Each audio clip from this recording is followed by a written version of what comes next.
sebetulnya ini teman-teman muslim semua kan? Ya. Iya tuh, kudunya harusnya iya dong.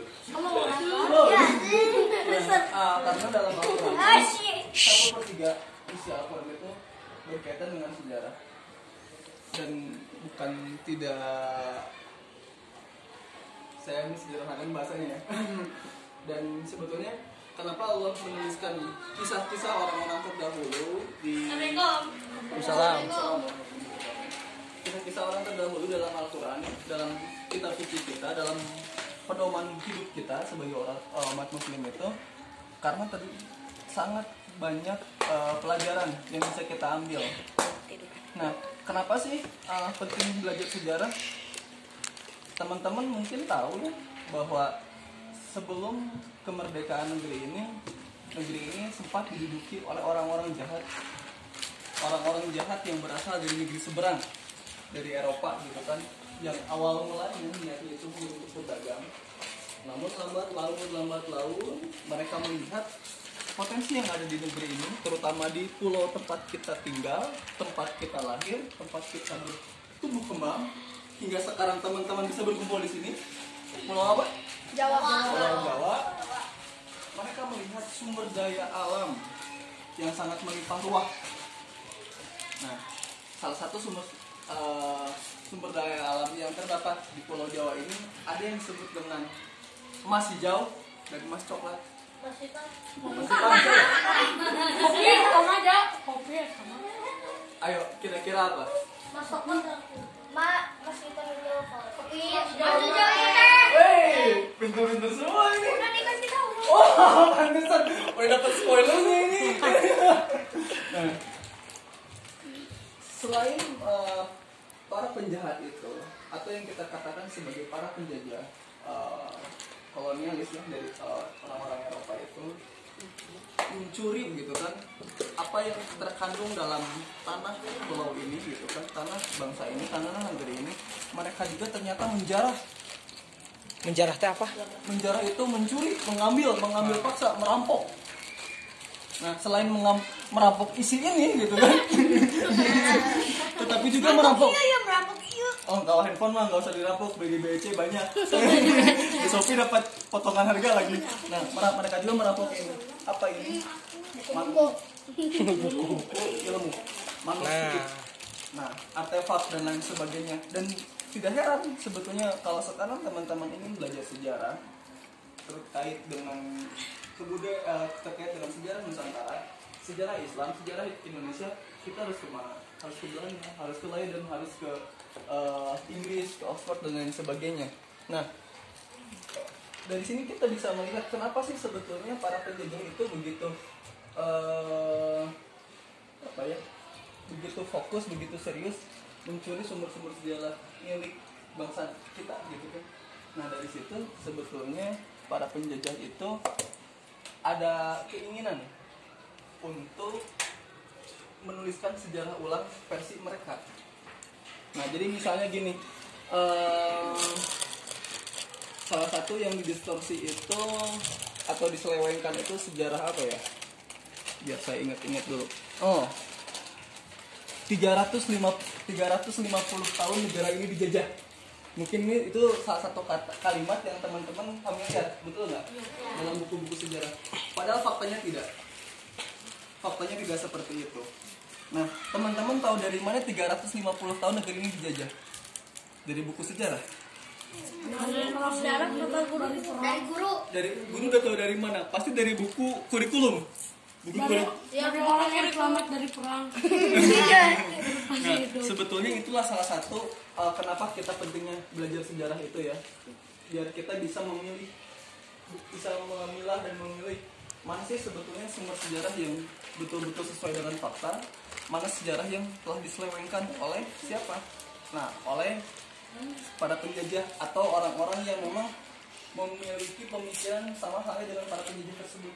Karena ketika para penjajah ini punya, tidak seluruhnya penjajahan itu atau kejahatan itu juga lenyap. Ternyata tidak, ada orang-orang yang disiapkan oleh para penjajah ini yang kebanyakan satu kulit dalam kita. Maksudnya apa?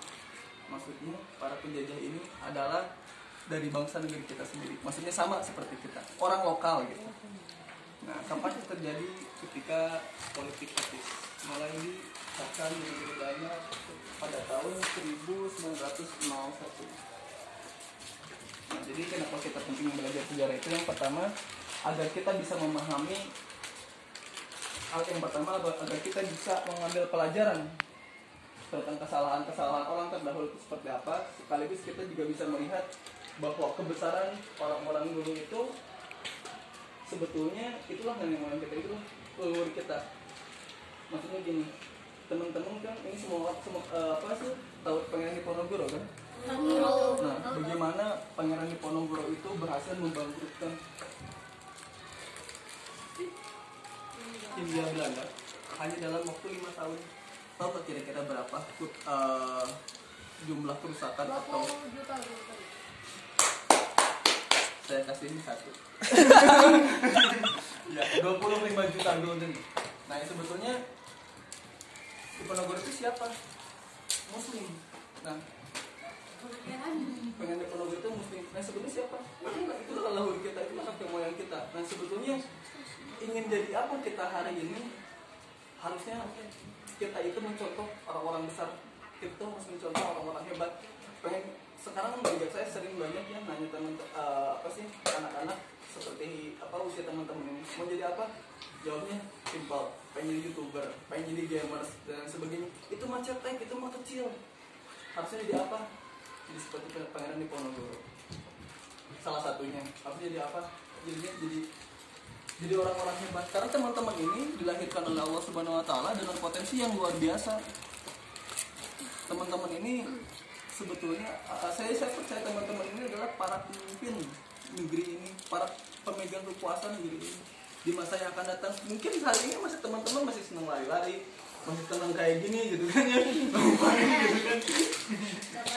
gambar-gambar ya, tapi nggak jadi masalah. Saya yakin 30 atau 40 tahun ke depan teman-teman yang akan memegang kekuasaan di negeri ini, teman-teman yang akan memimpin negeri ini menjadi apa? Itu tergantung teman-teman. Nah, teman-teman harus berfigur kepada siapa? Nah, dari sejarah kita bisa melihat siapa sih sebetulnya nenek moyang kita, siapa sih sebetulnya orang yang harus kita junjung. Yang pertama tentu Rasulullah SAW sebagai nabi kita gitu kan, suri dan abadi bagi kita sebagai umat muslim. Yang kedua itu siapa? Ya tentu orang yang sama-sama lahir di Nusantara ini, di pulau ini, di tempat kita lahir ini. Itulah sebetulnya orang-orang yang harus kita lihat gitu kan. Nah, dari situ kita bisa melihat, bisa mengambil pelajaran. Nah, yang kedua juga kita bisa memilah dan memilih mana sih sebetulnya sumber sejarah yang betul-betul sesuai dengan fakta, mana sumber sejarah yang diselewengkan gitu kan oleh orang-orang kolonialis atau antek bahasa ininya we. Apa ya antek? Ya orang-orang yang bekerja untuk Ya, mereka. orang-orang yang bekerja untuk kepentingan para penjahat itu gitu kan. Nah, dari situ sebetulnya narasi 350 tahun dijajah itu tidak benar.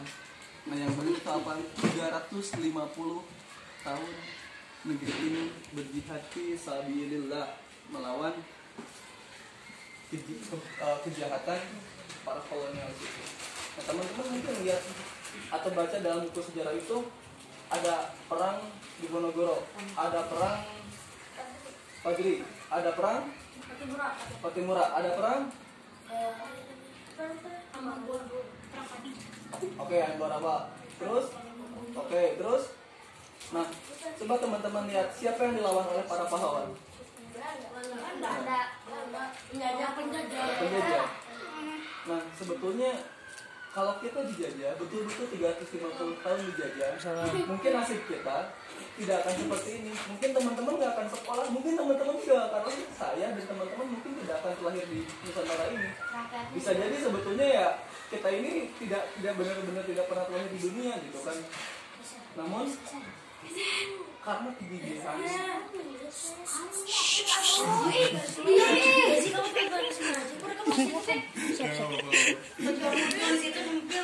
nah karena apa?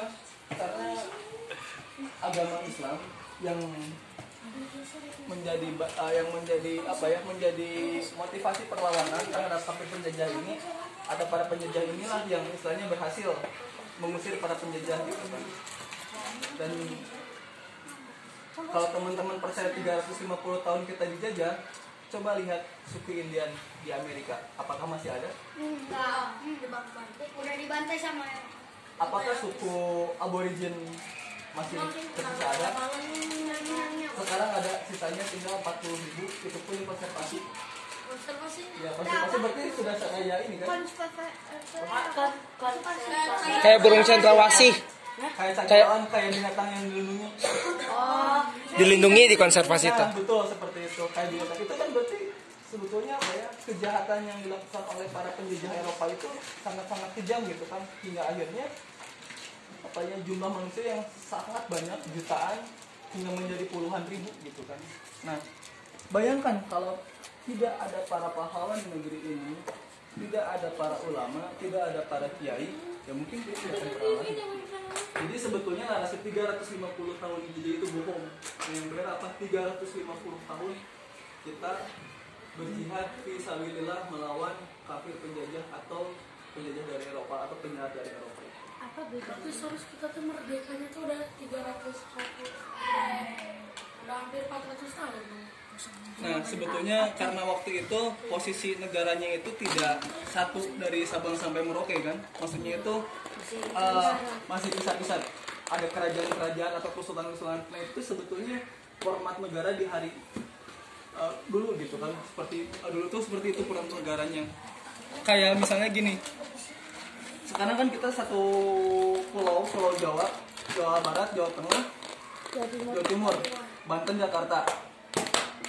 Nah, dulu itu di Jawa Barat ada Kesultanan Banten, ada Kesultanan Cirebon, ada Kesultanan Mataram. Nah, ini beda-beda negaranya, satu pulau tapi beda-beda negaranya. Nah, dulu pun beda dengan sekarang gitu kan. Pas sekarang juga, nah kita sama Malaysia beda gitu kan negaranya gitu. Nah, seperti itu.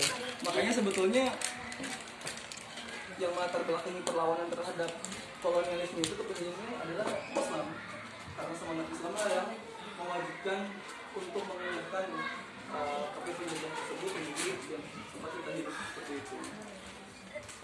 Jadi kapan Belanda mulai betul-betul menguasai negeri ini? Ada yang bisa jawab?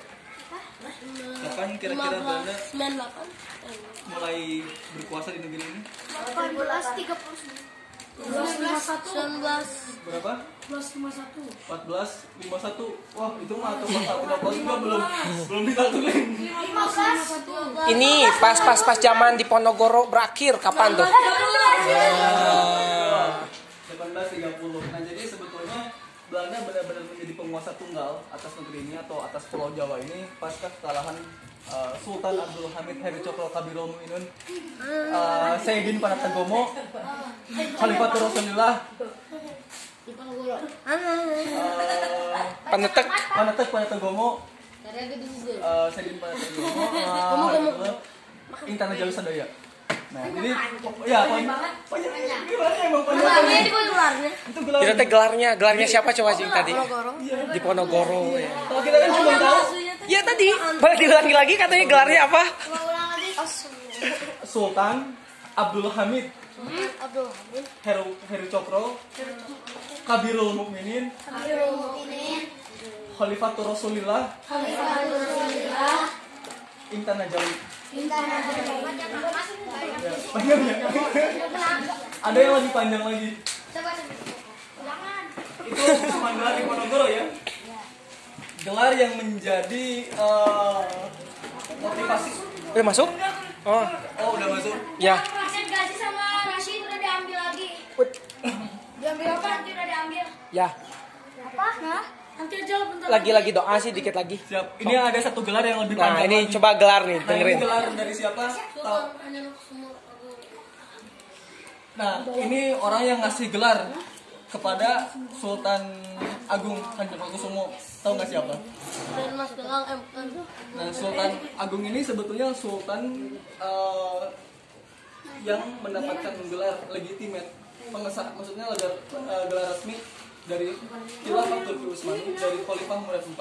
Semoga habis apa ya Sultan yang Tahu nggak siapa? Nah, ini Khodimul Haramain, Wahakonul Bahrain,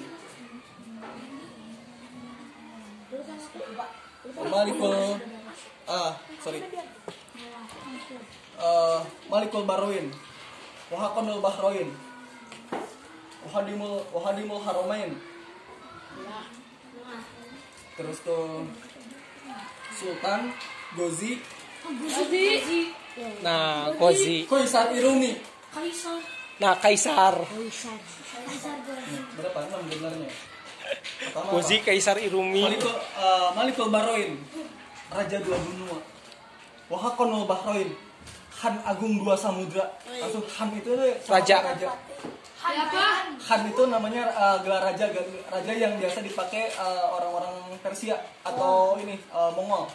Kan kita mengenal Khalid Khan. Nah, terus siapa lagi? Nah, itu Han itu gelar yang dipakai orang Persia sama Mongol. Bangkahan Rehan. Terus siapa lagi? Apa sih? Khodimul Haramain, penjaga dua tanah suci. Terus apa lagi? Sultan, penguasa, Gozi, panglima perang, Kaisar Irumi, nah, Kaisar Romawi. Nah, itu gelar. Ya kan, nah itu gelar siapa? Itu gelar penguasa Daulah Khilafah Turki Utsmani. Nah, semenjak Salim 1 itu, khalifah pertamanya Turki Utsmani itu, gelarnya sepanjang itu. Kenapa gelar itu penting? Karena untuk menunjukkan kekuasaan. Kenapa jangan usah panjang? Ya karena kan kebanggaan gitu. Kalau teman-teman lihat ya di spanduk-spanduk di pinggir jalan itu ada namanya itu Haji, misalnya teh Profesor. Haji Profesor Muhammad Lukman Hakim SPD gitu kan, MPD, terus teh SAG gitu kan, terus apa gitu sampai panjang banget. Nah, itu Ya, buat kebanggaan gitu. Itu pun sama zaman itu ya. seorang raja, seorang penguasa gelarnya untuk menunjukkan kekuasaannya itu gelarnya panjang. Karena kebayangkan menguasai dua benua, dua samudra. Kalau sekarang gelar itu disebutin ketika ada apa? Ada getrakan dari negara tetangga tuh, kamu siapa gitu kan tidak dikenal. Tapi kan kalau misalnya gelarnya panjang seperti itu, pasti dikenal. Bahkan kan penguasa negeri ini, ya maksudnya penguasa Kesultanan Mataram itu meminta satu. legitimasi atau pengesahan dari Daulah Turki Utsmani. Video ya? Ini video Bapak mah. Nah, oke, itu ya tadi sedikit tentang kenapa belajar sejarah panjang ya. Ini tuh ceritanya panjang banget. Nah, makanya memang nggak mungkin satu kan, makanya kita juga terus ya konsisten ya. Nah, sekarang